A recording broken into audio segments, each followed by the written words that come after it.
Espíritus. Los espíritus, inspiración latín, son dos signos muy peculiares del griego.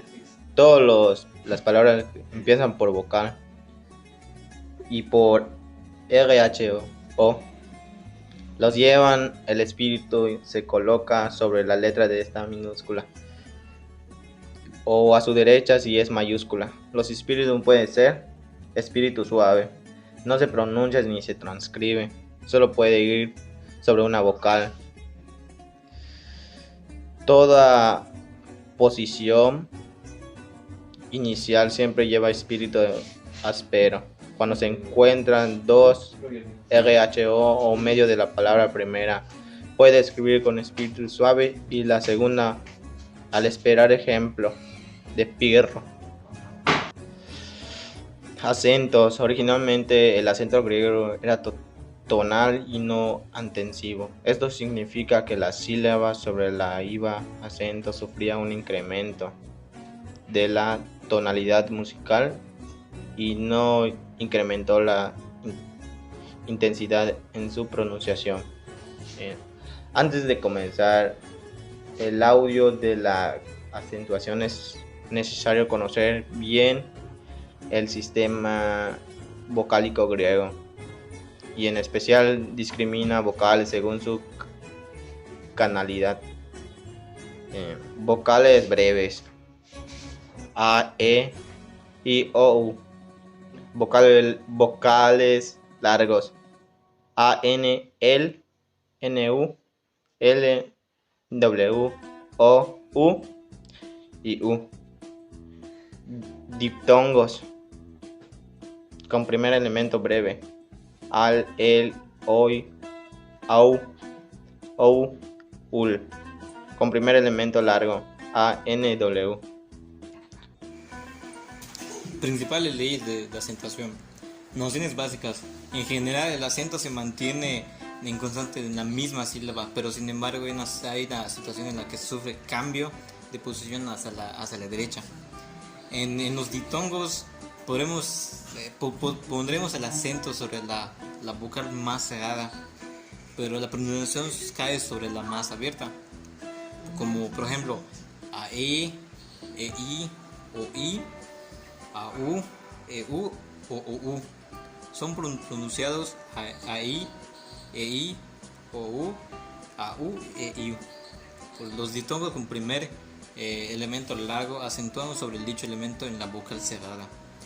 Cuando el acento u espíritu caen sobre la misma vocal, el espíritu se pone a la izquierda del acento y el acento es agudo o grave. Y debajo, si es circunflejo, es si la palabra empieza por mayúsculas, se ponen igual que en dicho, pero a la izquierda de la letra.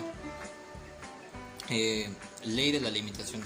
El acento griego no puede ir más allá de la antepenúltima sílaba.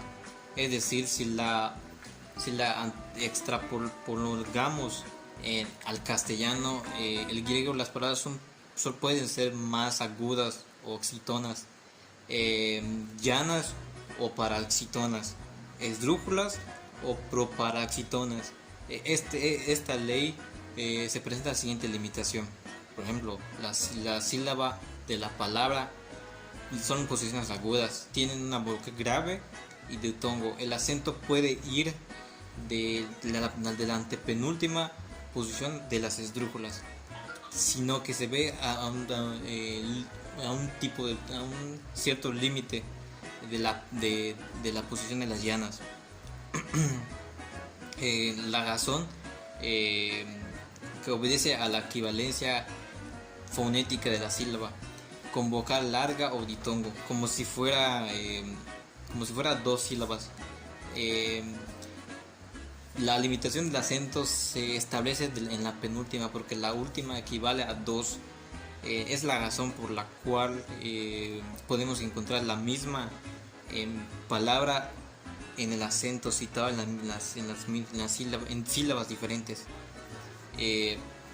Por ejemplo, la palabra aboptok lleva el acento por naturaleza en la sílaba al. La antepenúltima está por tanto en el límite establecido por la ley, observes en la última sílaba. Se observa que la última sílaba es breve, ¿no? Pero la palabra que es genetivamente a la ley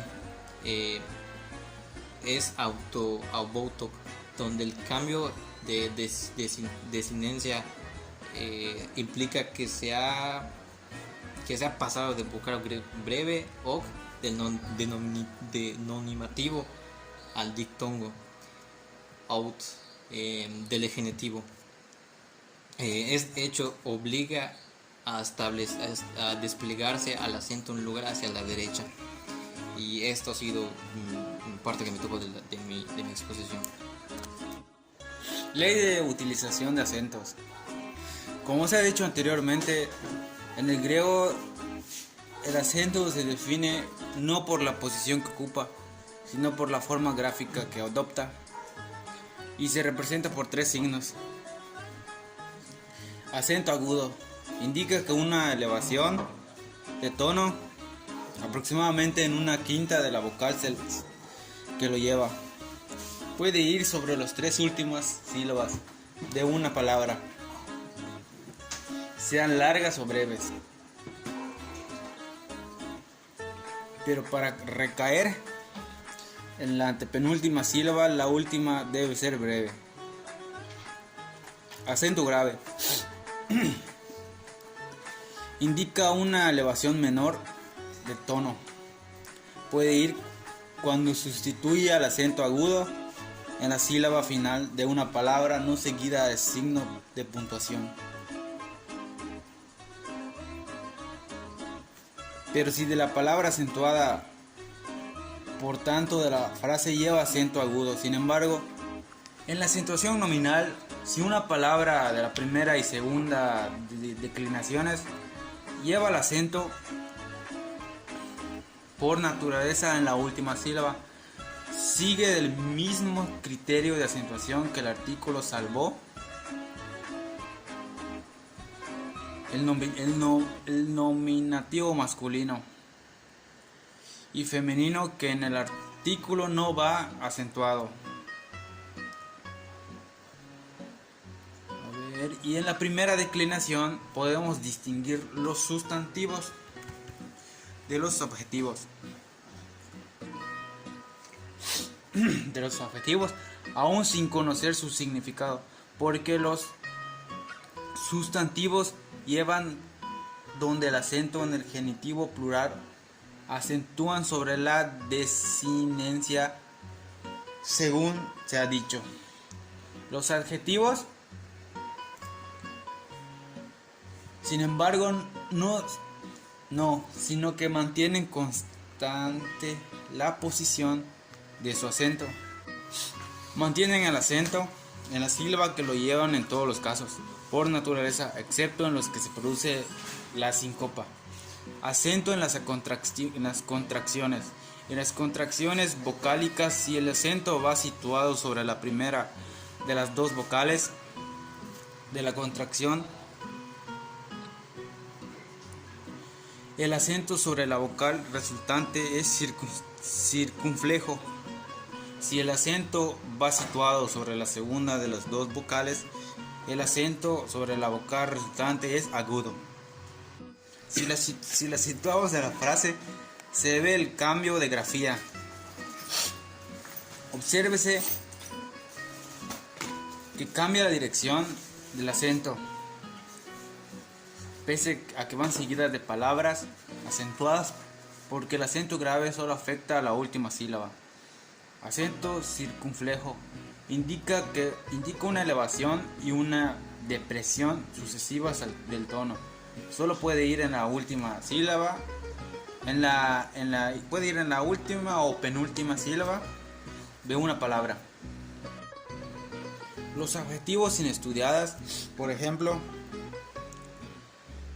al cambiar de mantenido en la forma, a efectos de la posición del acento en la sílaba penúltima y antepenúltima, es importante saber que las formas desinencias de nominativo y vocativo, plural de primero. Y segunda, declaraciones se entienden como breves. Acentuación verbal. El acento en los verbos va situado lo más atrás posible, según la ley de imitación. El acento del acento.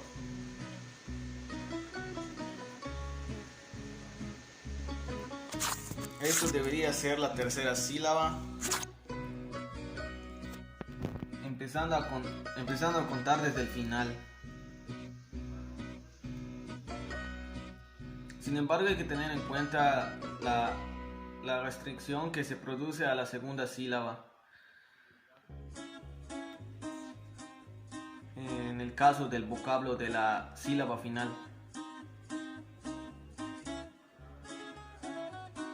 De la palabra sea larga o diptongo. Por ejemplo, como la última sílaba tiene breve, el acento puede colocarse en la antepenúltima sílaba. Como la última sílaba tiene vocal larga, el acento no puede colocarse en la antepenúltima sílaba. A efectos de la posición del acento en la sílaba penúltima y antepenúltima, es importante saber que las formas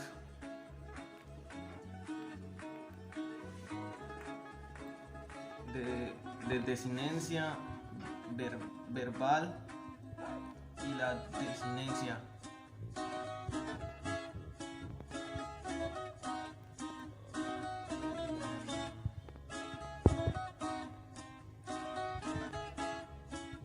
se entienden como breves, lo que permita retrotraer el acento una sílaba más.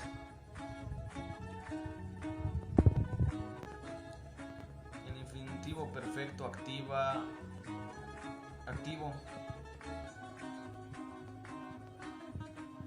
acentúa sobre la sílaba previa de la desinencia.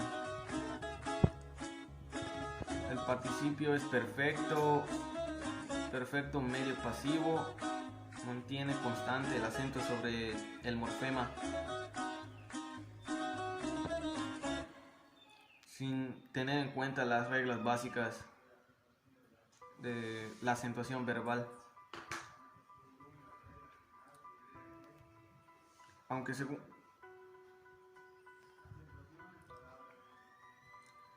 la acentuación en palabras enclíticas y proclíticas. Cada palabra tiene su acento propio. Hay sin embargo ciertas palabras llamadas enclíticas y proclíticas que no se acentúan. Las proclíticas carecen de acento y se pronuncian apoyadas en el acento de la palabra que se les sigue. Las enclíticas pierden su acento al pronunciarse apoyadas en el acento de la palabra precedente. Y bueno, es todo lo que me tocó a mí. Cantidad silábica. Como vemos, para saber la clase y el lugar del acento hay que atender a la cantidad de las sílabas. Para ello nos bastará con conocer esos dos principios. Una sílaba es larga por naturaleza si contiene una vocal larga o un diptongo.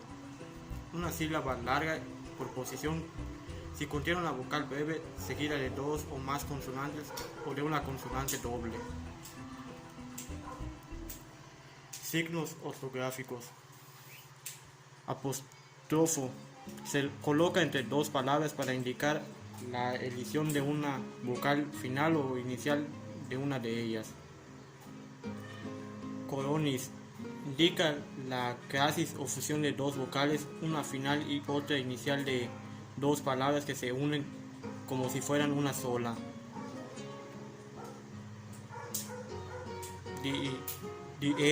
reris indica que se deben pronunciar separadamente dos vocales que conforman diptongo. Signos de puntuación. Los signos de puntuación del griego son como los del alfabeto latino, con las siguientes diferencias. No tiene signos de admiración. Su punto alto equivale a nuestro punto y coma, o 2 puntos. Su signo de interrogación solo se pone al final de la frase y es como nuestro punto y coma. El punto, la coma, las comillas y los guiones son exactamente iguales que de los nuestros.